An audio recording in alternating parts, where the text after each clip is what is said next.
Studios threw millions at westerns nobody wanted to see. Directors' visions got butchered by panicked executives, and audiences stayed home in droves. But decades later, these commercial disasters became the westerns filmmakers studied obsessively and fans defended passionately. These are 10 western flops that later became cult classics. Number 10, The Long Riders, 1980.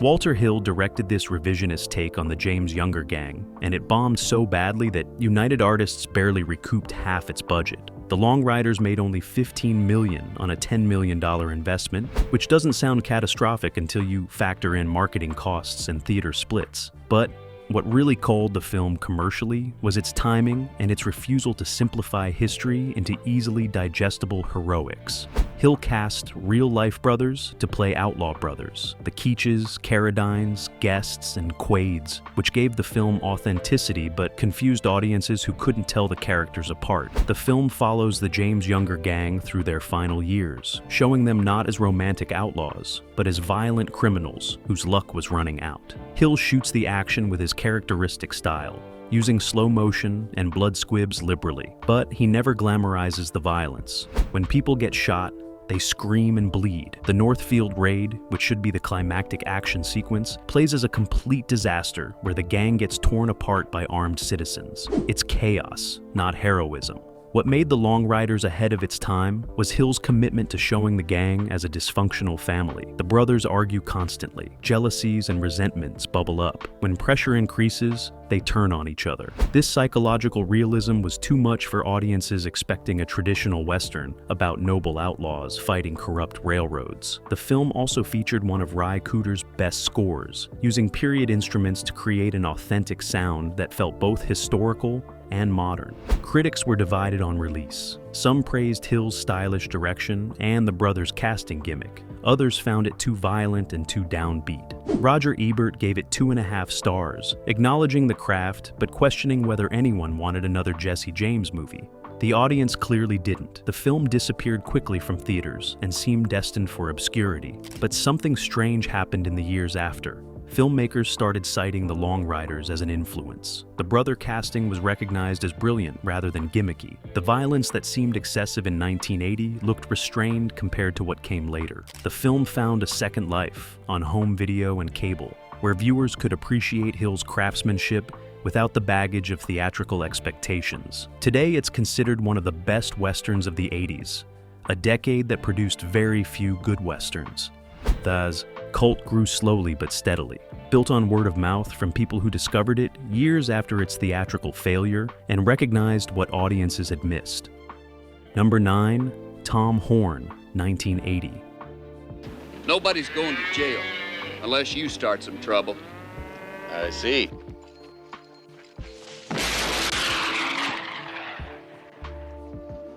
Steve McQueen's final Western was supposed to be his comeback, but instead, it became his epitaph. Tom Horn made barely $9 million on a $9 million budget, essentially breaking even before marketing costs, which means it lost several million for Warner Brothers. McQueen was dying of cancer during production, and you can see it in every frame. He's gaunt, moving slowly, his legendary charisma dimmed by illness and pain. The studio wanted to delay release, but McQueen insisted it come out while he was still alive. He died 6 months after the film premiered. The film tells the true story of Tom Horn, a frontier legend who became a cattle detective and was eventually hanged for a murder he probably didn't commit. William Wyard directs with workmanlike efficiency, but the film belongs entirely to McQueen. His performance is quiet, internalized, almost ghostly. Horn is a man who's outlived his era, watching the frontier close around him. The parallel to McQueen's own situation, dying as the Western genre itself was dying, gives every scene added poignancy. What makes Tom Horn brutal to watch is how little happens. This isn't an action Western. It's a character study of a man waiting to die. Horn works for cattlemen tracking rustlers. He's efficient and professional, but the world no longer needs his skills. The open range is being fenced. The Wild West is becoming civilized. When Horn is accused of murdering a 14-year-old boy, it's almost arbitrary. He probably didn't do it, but someone needs to hang, and Horn is convenient. His trial is a farce, and his execution is anticlimactic. He just dies, and that's it. Critics recognized McQueen's performance was special, but they also acknowledged the film was slow and depressing. Variety called it a decent effort, hampered by pacing issues. Roger Ebert gave it 2.5 stars and praised McQueen while admitting the film never quite came together. Audiences expecting a Steve McQueen action, Western stayed away. This was too quiet, too sad, too much like watching a legend die in real time. The film's reputation grew after McQueen's death. Suddenly, Tom Horn wasn't just a slow Western. It was Steve McQueen's final statement about aging, obsolescence, and facing death with dignity. Film scholars started writing about autobiographical elements. The parallels between Horn and McQueen became impossible to ignore. Both were legends who'd outlived their time. Both faced death knowing they'd be forgotten, or mythologized into something unrecognizable. That thematic weight transformed Tom Horn from a commercial failure into an essential piece of McQueen's legacy, studied not for its action, but for what it reveals about a dying star facing his own mortality. Number 8. Heaven's Gate, 1980.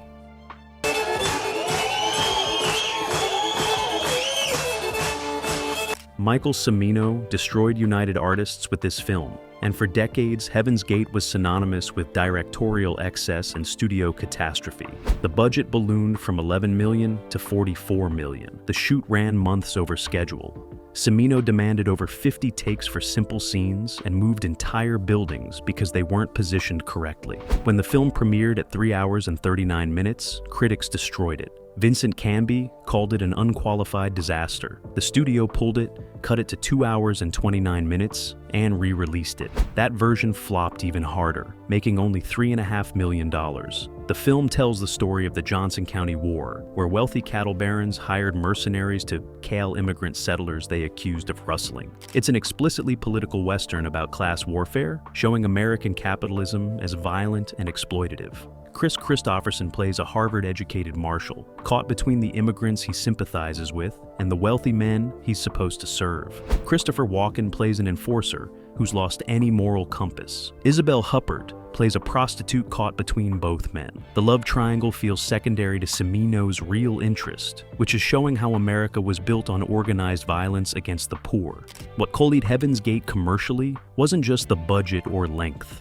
It was Cimino's visual approach. He shoots everything in long takes with hundreds of extras, creating elaborate tableaus that feel more like paintings than cinema. The roller skating sequence runs over 5 minutes and has nothing to do with plot. The final battle is chaos, smoke, and gunfire, and bodies everywhere, filmed in a way that makes it impossible to follow who's winning. Cimino values atmosphere over clarity, which confuses and frustrated audiences. But time has been kind to Heaven's Gate. The full director's cut was restored and re-released, and critics who'd initially destroyed it began reconsidering. The New York Times published a reassessment. Film scholars started writing papers about it. Filmmakers like Tarantino and Paul Thomas Anderson cited it as an influence. What was once seen as self-indulgent excess is now recognized as uncompromising vision. The cinematography by Vilmos Zsigmond is stunning. The production design is meticulous. And the political message that American prosperity was built on the genocide of the poor feels more relevant than ever. Heaven's Gate's cult status is unique because it's built partially on its failure. The film represents the end of the New Hollywood era, when directors had final cut and studios trusted vision over commerce. After Heaven's Gate, that changed. Studios took control back. The film became a cautionary tale, but also a martyr. It died so that other films could live, and that sacrifice made it sacred to people who value artistic vision over profit. Number 7. The Hired Hand, 1971. Hey, Harry! Come on, else I'm gonna frap some. Peter Fonda directed his first film and created something nobody expected, a slow, dreamlike Western that moved like poetry and ended in brutal violence. The Hired Hand cost less than $1 million and made even less, dying quickly in theaters while Universal had no idea how to market it. Critics were divided. Some praised Fonda's visual experimentation. Others thought the art film techniques didn't belong in a Western. Audiences expecting a conventional Western with Easy Rider's star were confused by what they got instead. The film follows Harry Collins and his partner Arch after years of drifting. Harry decides to return to the wife he abandoned 7 years earlier. She agrees to take him back, but only as a hired hand, not as a husband. He has to prove his commitment by working for her as an employee. It's a film about regret, second chances, and the emotional violence of abandonment. Then the final act arrives, and Fonda pivots into shocking physical violence that recontextualizes everything that came before. What made The Hired Hand radical was Fonda's visual style. He used slow dissolves, freeze frames, and overexposed imagery to create a dreamlike atmosphere. Cinematographer Vilmos Zsigmond shot everything in soft focus with natural light, giving the film an ethereal quality. People fade in and out of frame.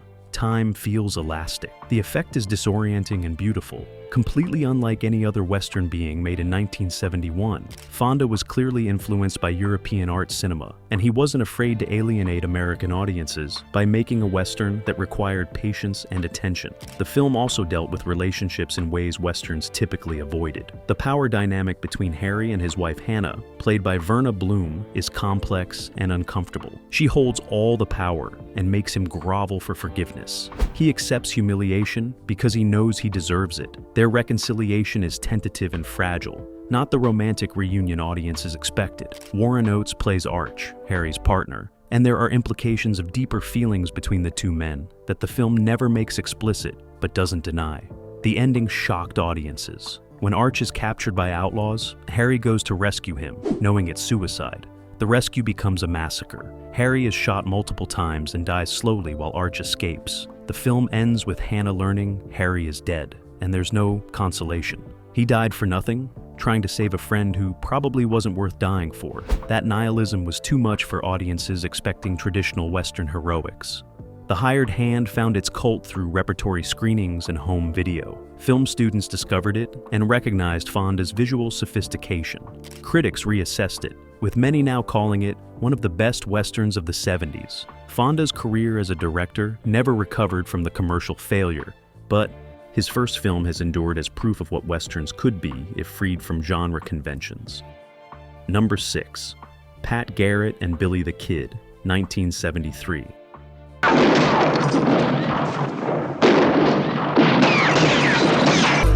try your luck, you know. You miss more than anybody else does. Sam Peckinpah delivered his most personal Western, and MGM destroyed it. They cut over 20 minutes, rearranged scenes, and released a version Peckinpah disowned. That butchered theatrical cut flopped, making barely $11 million on a $4 million budget. Critics were confused by the disjointed narrative. Audiences expecting The Wild Bunch. Part 2 were disappointed by the slow, elegiac pacing. The film seemed destined to be remembered as Peckinpah's failure, proof that his drinking and erratic behavior had finally caught up with him. But the studio couldn't call what Peckinpah had actually made. His version, restored decades later, revealed a masterpiece. Pat Garrett and Billy the Kid is about the death of the Old West, friendship betrayed by capitalism, and men who've outlived their purpose. James Coburn plays Garrett as a man who's sold out and knows it. Chris Christopherson plays Billy as charming but doomed. Their friendship is the emotional core. And watching Garrett hunt the man he loves is devastating. Peckinpah was making a film about his own situation in Hollywood, forced to destroy what he loved to survive, in an industry that had no use for him anymore. The violence in Pat Garrett is brutal and unglamorous. People get gut shot and die slowly, screaming for help. A deputy bleeds out over several minutes, calling for his wife. Another man is shot in the throat and drowns in his own blood. Peckinpah strips away every romantic notion about gunfighting. It's just ugly, painful death, and nobody wins. The film's famous line, "It feels like times have changed," summarizes everything. The era of free men is over, replaced by corporate interests that turn everyone into employees or corpses. Bob Dylan composed the score, including Knockin' on Heaven's Door, which became a massive hit. But Dylan's involvement attracted the wrong kind of attention. Critics focused on the rock star casting rather than the film's merits. The soundtrack became more famous than the movie, which didn't help its reputation. Peckinpah later said Dylan's presence hurt the film because nobody took it seriously as drama. They saw it as a vanity project with a famous musician. The restoration changed everything. When A Cut Closer to Peckinpah's Vision was released on home video, critics recognized what they'd missed. The New York Times published a reassessment. Martin Scorsese called it one of Peckinpah's best films. Film scholars started writing about it as autobiography, about how the film mirrored Peckinpah's struggles with studios. The cult built slowly but devotedly, composed of people who understood. Pat Garrett wasn't just another Western. It was a filmmaker's eulogy for himself and the genre he loved. Number 5. El Topo, 1970. ¿Ves? Mi red puede más que tus balas.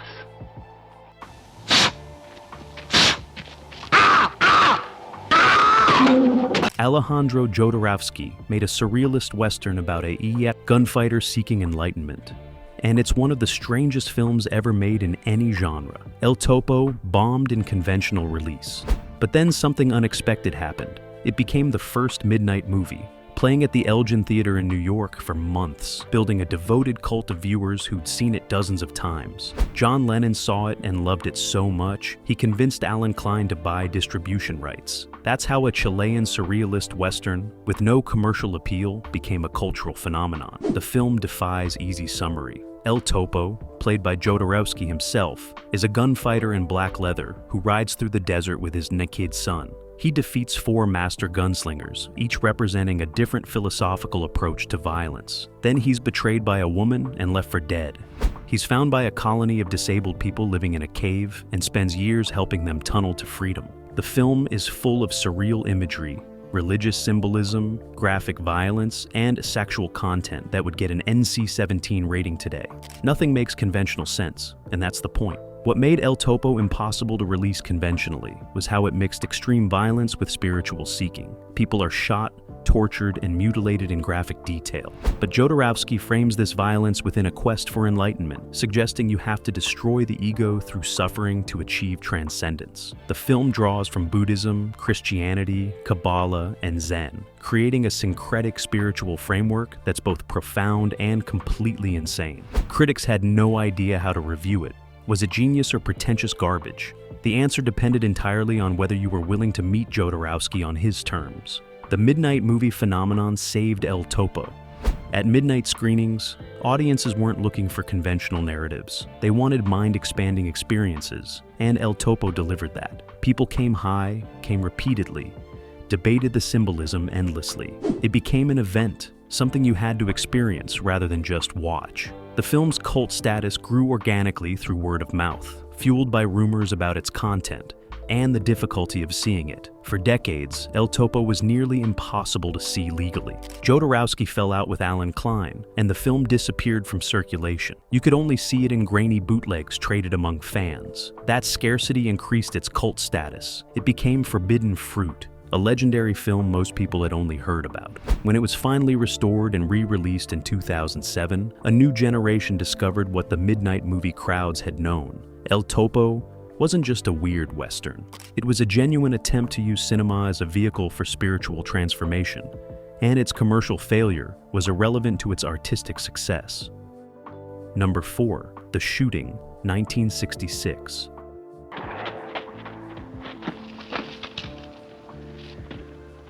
Monte Hellman directed this existential western for Roger Corman on a budget so small they could barely afford food for the cast. The shooting cost $75,000 and made almost nothing theatrically. It played on double bills with Hellman's other Corman western ride in the Whirlwind, and both films died quietly. Critics who saw it were baffled. This was 1966, when westerns meant John Wayne and clear moral lines. The Shooting offered ambiguity, minimalism, and an ending that refused to explain anything. Audiences stayed away in droves. The plot is deliberately obscure. A bounty hunter named Willett, played by Warren Oates, is hired by a mysterious woman to guide her across the desert. They're tracking someone, but who and why remains unclear. Jack Nicholson plays a gunfighter who joins them. The 4 characters, including Willett's simple-minded partner, ride through barren landscapes while tension builds.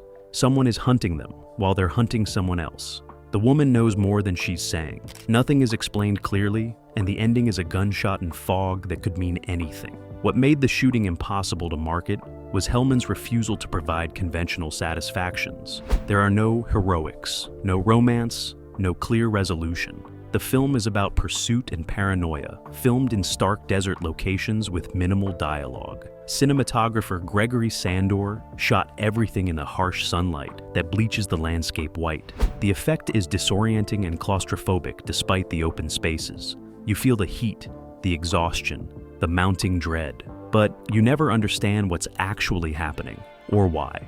The performances are remarkable. Oates plays Willett as competent but increasingly confused and frightened.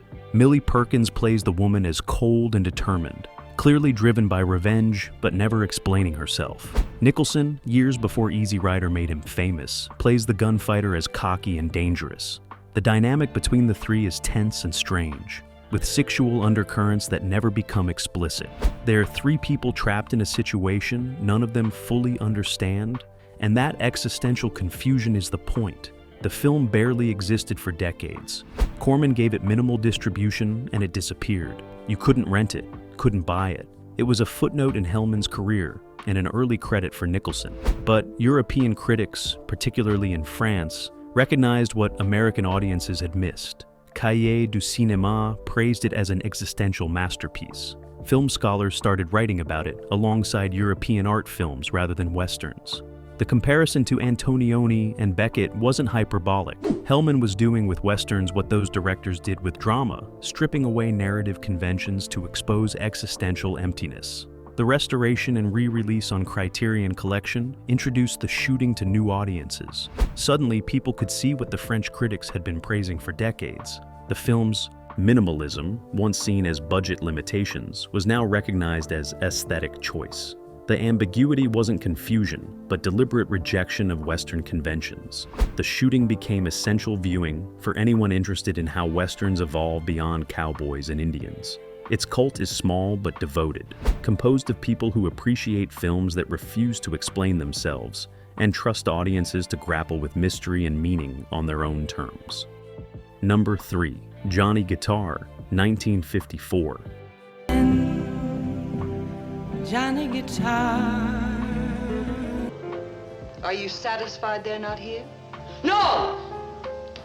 Nicholas Ray made the strangest, most psychosexual Western ever produced by a major studio, and Republic Pictures had no idea what to do with it. Johnny Guitar cost over $2 million, enormous for a Republic production, and barely broke even.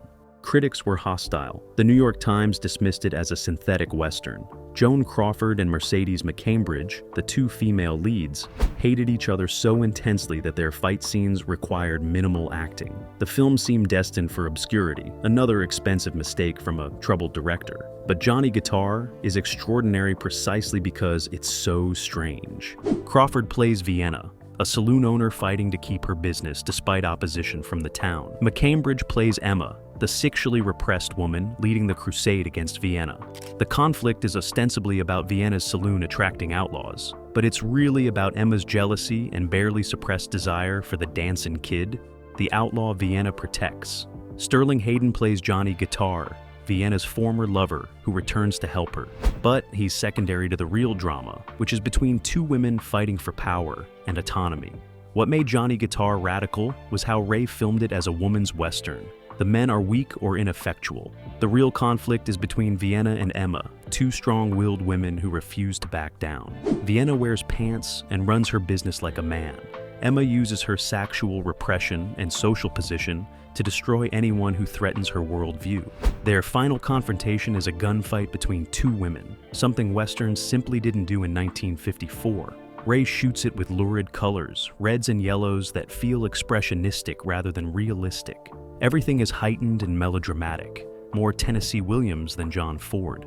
The film was also interpreted as a McCarthy-era allegory. Vienna is accused of harboring criminals and faces a mob demanding she surrender them. The parallels to blacklisting and communist witch hunts were obvious to anyone paying attention. Ray himself had leftist sympathies and was walking a careful line in Hollywood. Johnny Guitar allowed him to comment on political persecution through genre framework, but audiences weren't interested in political subtexts. They wanted traditional Westerns, not psychosexual melodramas about female power struggles. European critics, particularly in France, championed Johnny Guitar when American critics dismissed it. François Truffaut called it one of the most beautiful westerns ever made. Jean-Luc Godard praised its use of color and emotional intensity. The French New Wave directors saw in Ray a kindred spirit, someone using genre conventions to explore deeper themes. That European appreciation slowly crossed back to America, and critics began reconsidering what they had dismissed decades earlier. The cult that formed around Johnny Guitar is passionate and specific. It's beloved by queer audiences who recognize the coded sexuality and gender role reversals. It's studied by feminists as one of the few westerns centered on female conflict and agency. Film scholars write papers about its expressionistic use of color and Ray's subversion of genre expectations. Martin Scorsese calls it one of his favorite westerns. The film that Republic Pictures considered a commercial disappointment is now recognized as one of the most daring and unique westerns ever made by a Hollywood studio. Number 2, The Beguiled, 1971.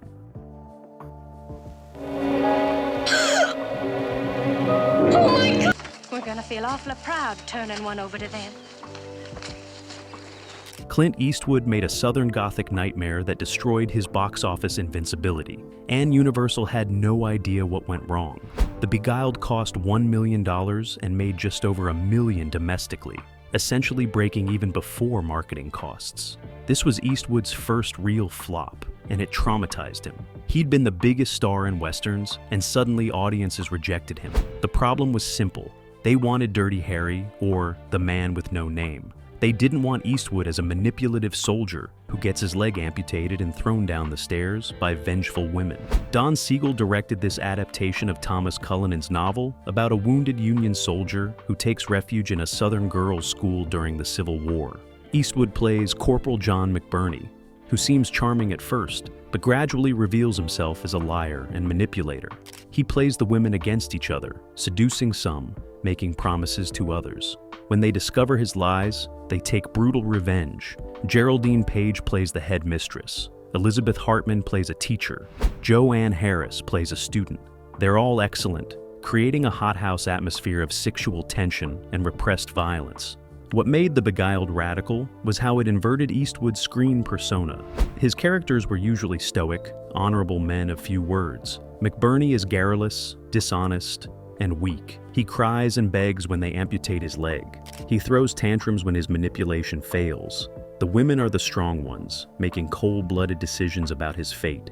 The film's most shocking moment comes when they poison him with mushrooms and watch him die. It's not presented as justice or tragedy. It just happens, and they move on with their lives. Siegel shoots the film like a horror movie, using fog, shadows, and oppressive atmosphere to create constant dread. The school feels like a prison or tomb, cut off from the outside world. Spanish moss hangs from trees like corpses. The cinematography is dark and claustrophobic. There's an undercurrent of sexual menace in every scene, with the camera lingering on the women's faces as they watch McBurney with desire and calculation.